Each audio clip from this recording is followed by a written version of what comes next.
Sí, muchas gracias. Excusarán ustedes mis dificultades con la voz.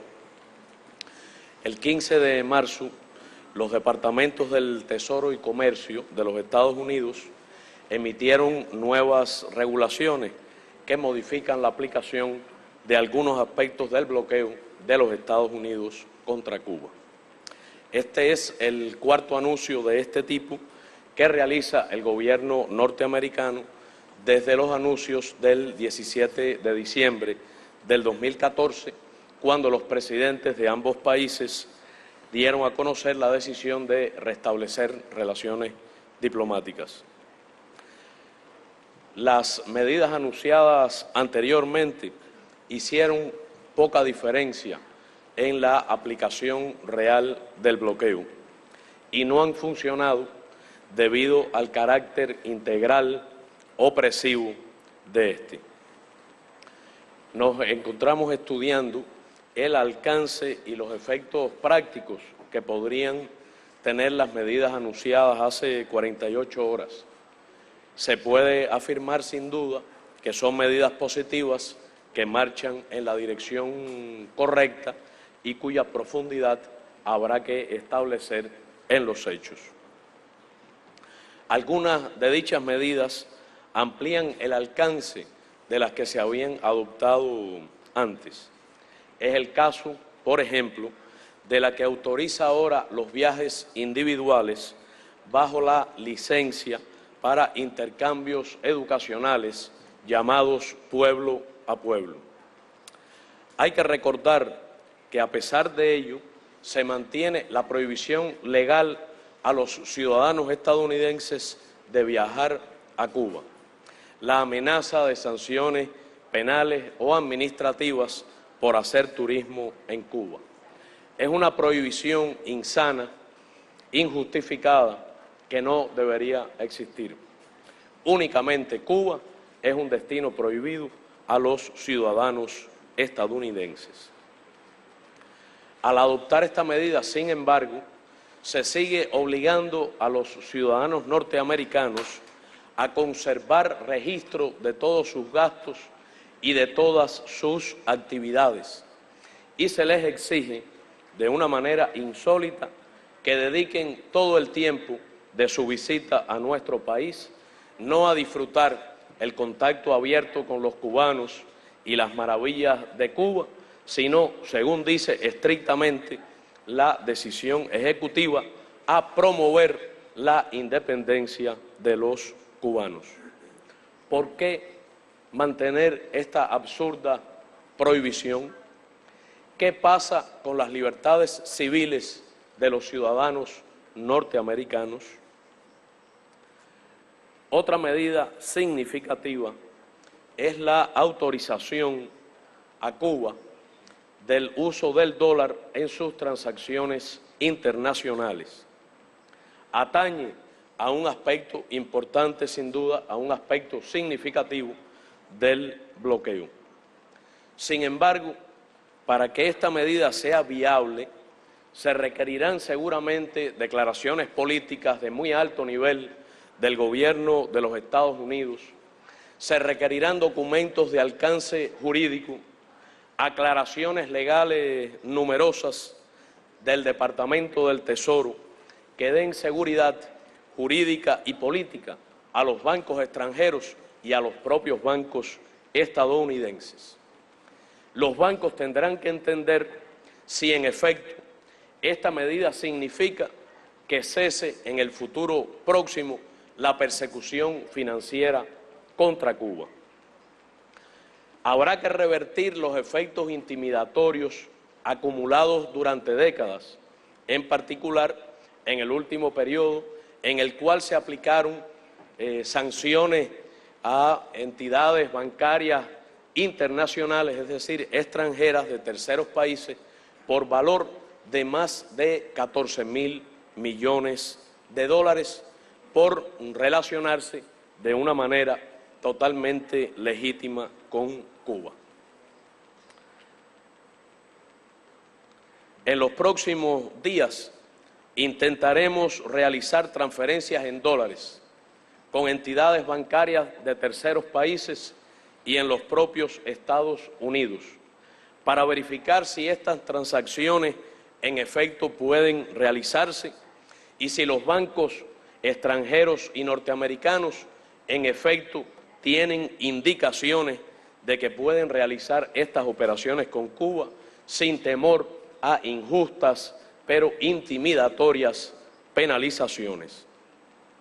Habría que esperar que en lo adelante no se repitan multas como las aplicadas muy recientemente, en las semanas recientes, después de avanzado el proceso de restablecimiento de relaciones diplomáticas, después de anunciadas las medidas anteriores contra bancos como el alemán Commerzbank y el francés Crédit Agricole. Deseo anunciar que el gobierno cubano ha decidido eliminar el gravamen de 10% que se aplica hoy al dólar norteamericano cuando ingresa en nuestro país. Debo recordar que dicho gravamen se estableció al uso de dinero en efectivo, en dólares estadounidenses, en el año 2004, como una medida justificada en legítima defensa frente al fortalecimiento insólita desde aquel momento de la persecución financiera. Este gravamen del 10% ha servido para compensar a las instituciones financieras cubanas por los riesgos y costos que ha generado y genera hasta este momento el uso del dólar. Debo decir que solo después que se compruebe con la banca internacional corresponsal de nuestros bancos la posibilidad de hacer uso del dólar estadounidense en nuestras operaciones y que estas operaciones estén realizándose con plena normalidad, se hará efectiva la decisión de la eliminación del gravamen. Mientras haya persecución financiera, habrá gravamen. Cuando ésta haya cesado, en la realidad, en los hechos, el gravamen será eliminado. Sin embargo, la medida anunciada con relación al uso por parte de Cuba del dólar estadounidense no significa, lamentablemente, en modo alguno, que se hayan normalizado las relaciones bancarias entre Cuba y los Estados Unidos, como había perfectamente podido haberse esperado en estas circunstancias. Según las regulaciones del gobierno de los Estados Unidos, no se permite ni se permitirá en el futuro que los bancos cubanos tengan cuentas de corresponsalía en bancos estadounidenses. Es decir, nuestros bancos no podrán tener bancos en los bancos norteamericanos, requisito inevitable, indispensable para sostener relaciones financieras normales, por lo que necesariamente las operaciones financieras cubanas tendrán que seguir haciéndose a través de terceros, lo cual continuará incrementando los costos operacionales, los trámites asociados y provocando, a partir de la acumulación de terribles penalidades, de efectos disuasorios. Quisiera preguntar al gobierno de los Estados Unidos por qué no se ha dado ahora ese paso, por qué no puede darse, por qué ha sido excluida de estas medidas la autorización a los bancos cubanos de abrir cuentas corresponsales en bancos estadounidenses, en particular en vísperas de un momento significativo en nuestras relaciones bilaterales, como será la llegada a La Habana del presidente Barack Obama. Tampoco se ha anunciado ninguna decisión en relación con la posibilidad de que se realicen inversiones norteamericanas en nuestro país, más allá de las aprobadas antes, no en este último paquete de medidas para el sector de las telecomunicaciones, con propósitos declaradamente políticos. Como se señaló en el reciente editorial del periódico Granma, Cuba ha aceptado el desafío, pero actuaremos en el terreno de las operaciones de telecomunicaciones a partir de las prioridades cubanas, nacionales, de informatización de nuestra sociedad y continuaremos protegiendo la soberanía tecnológica de nuestras redes.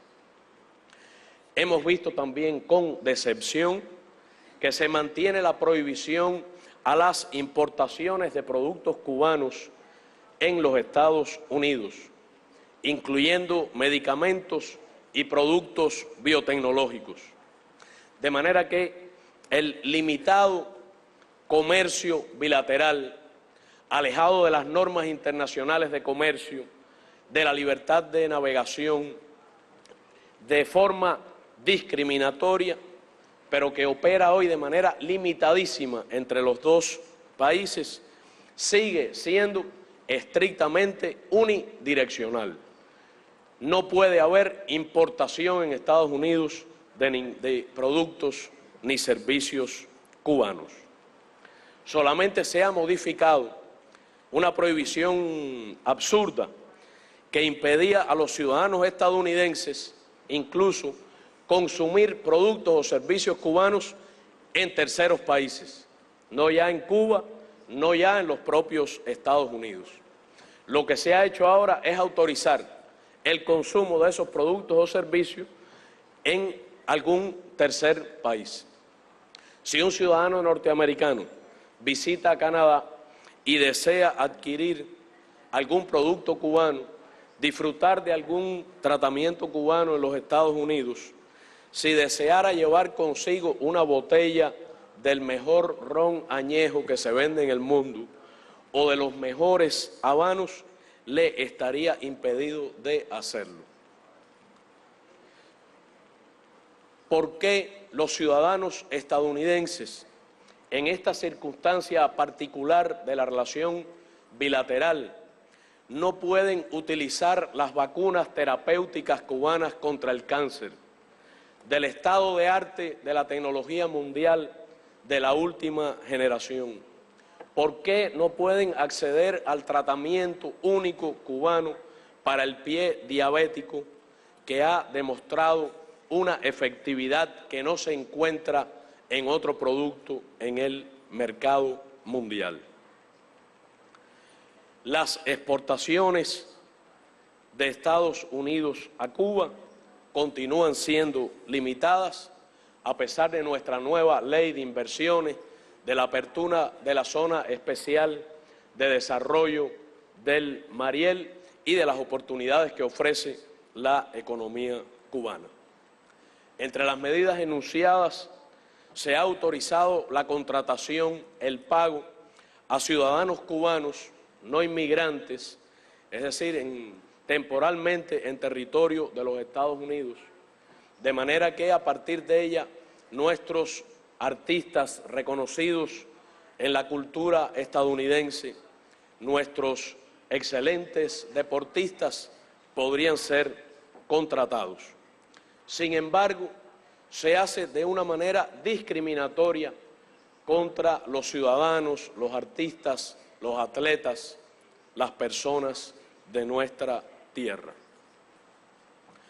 Por ejemplo, los pagos que reciban un artista, un músico reconocido o un atleta cubano en algún evento significativo no podría satisfacer las leyes de impuestos que existen en nuestro país y colocaría al ciudadano cubano o ciudadana en situación de ilegalidad.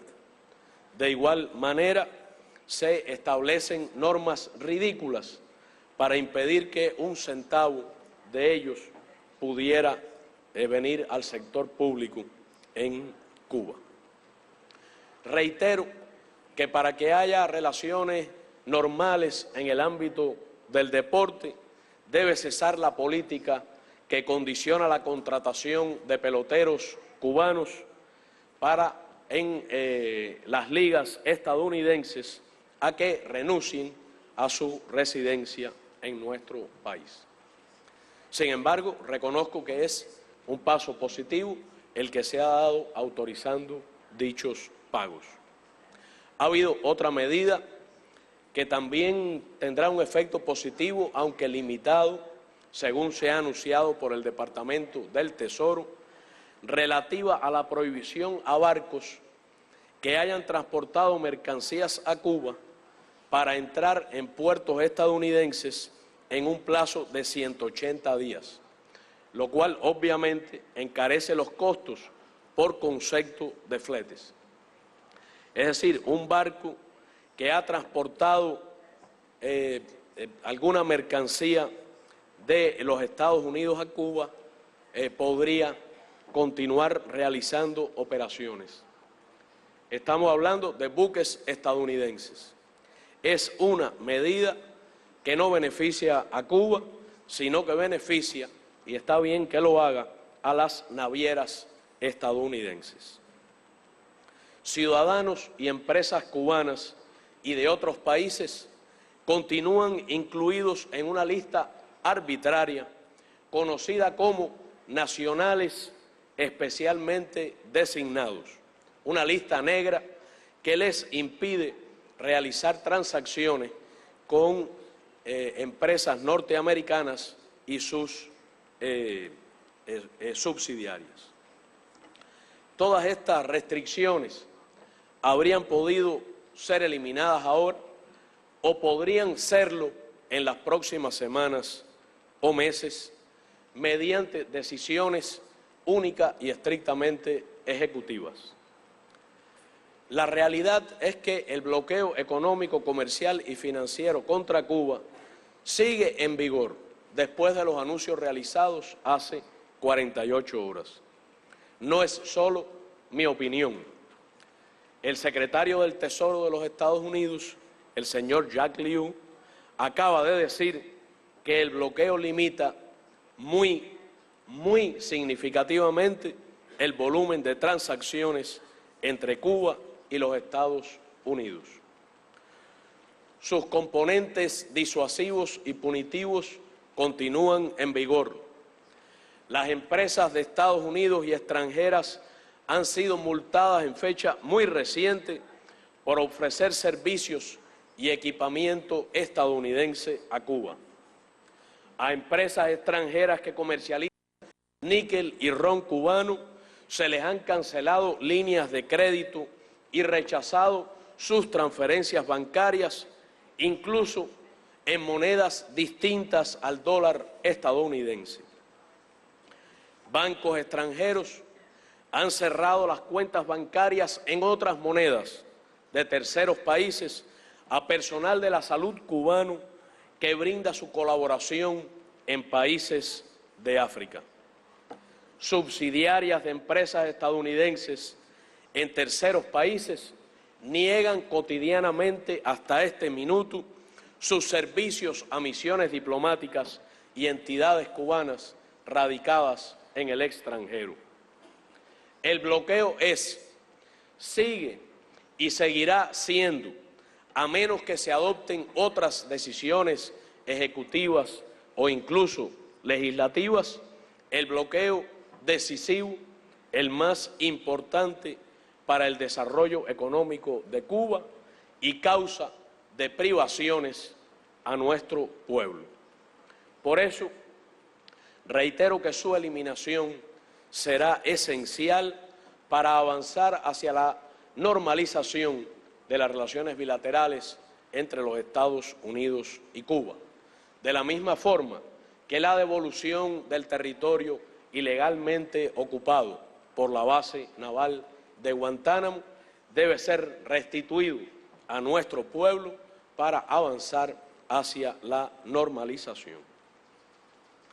Altos funcionarios del gobierno de los Estados Unidos han declarado en las últimas horas que el objetivo de las nuevas medidas aprobadas es empoderar al pueblo cubano.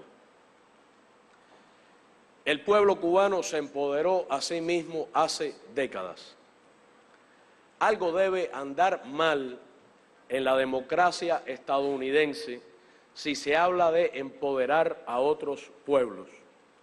Son los pueblos en los que reside la soberanía y está el poder real en las democracias verdaderas, los que empoderan o no a los gobiernos.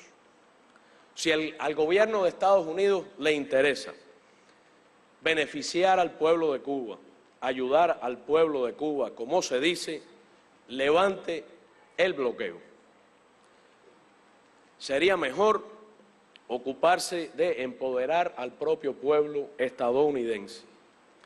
¿Por qué no se consultan a quienes pagan impuestos en los Estados Unidos las políticas monetarias, las políticas impositivas, las políticas migratorias?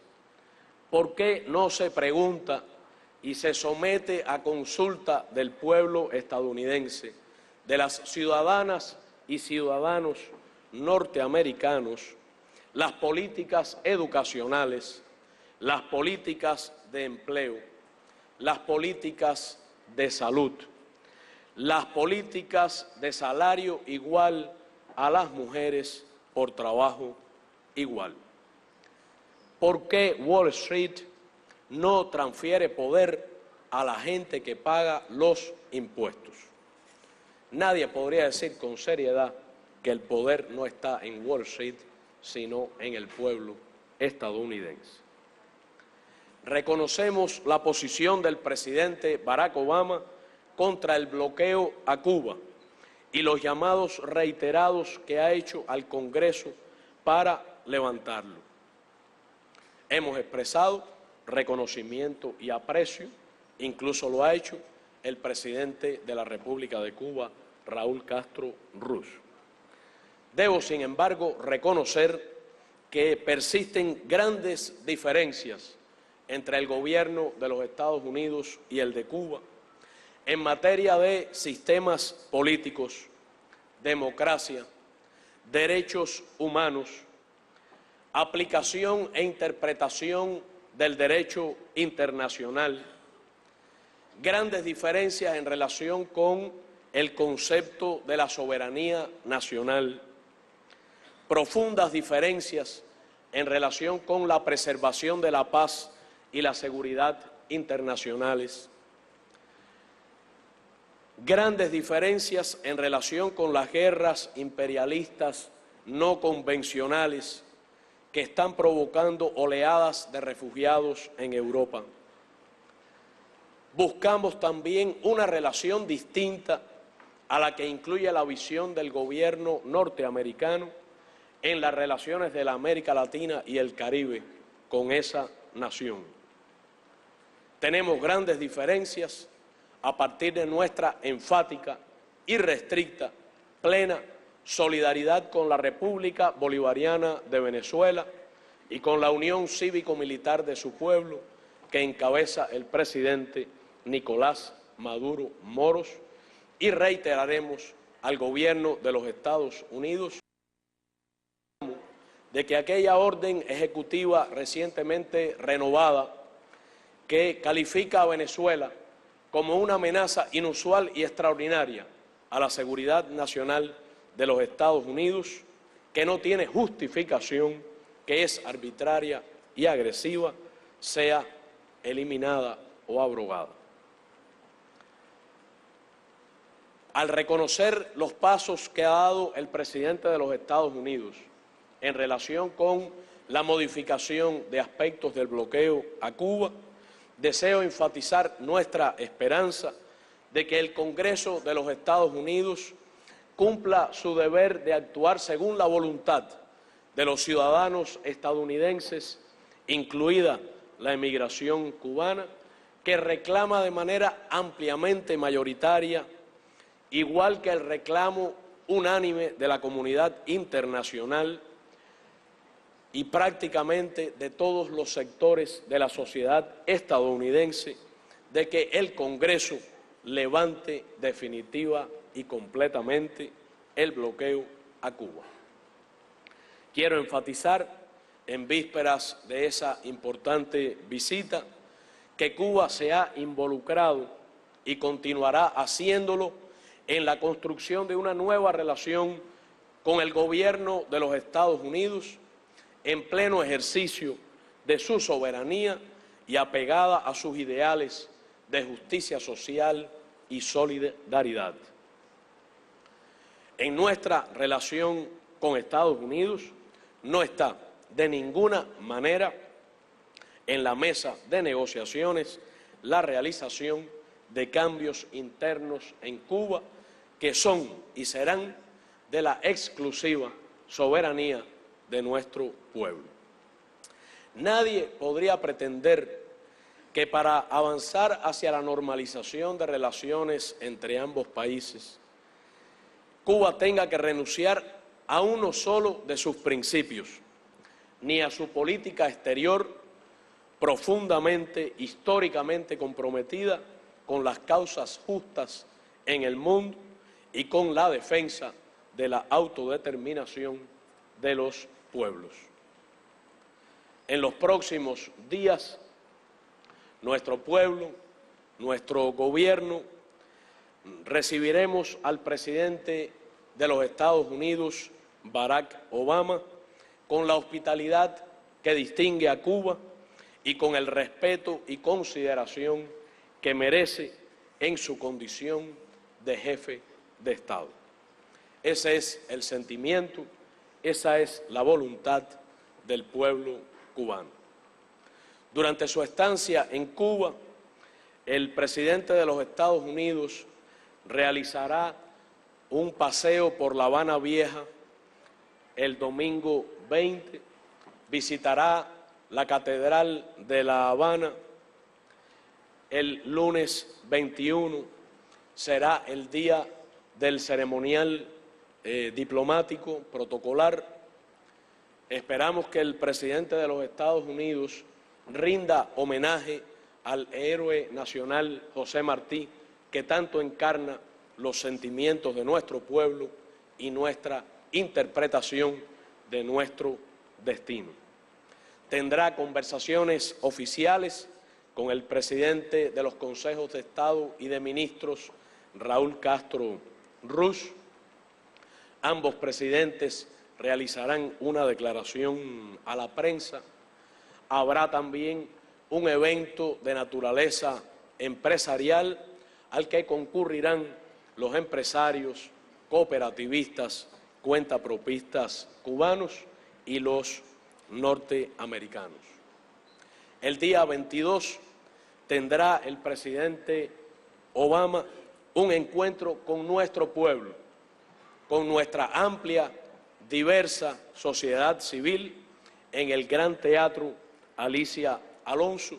Hará un discurso y tendrá la oportunidad de conocer nuestra realidad, a nuestro pueblo, a nuestra juventud de profundas convicciones probadas en muchas dificultades.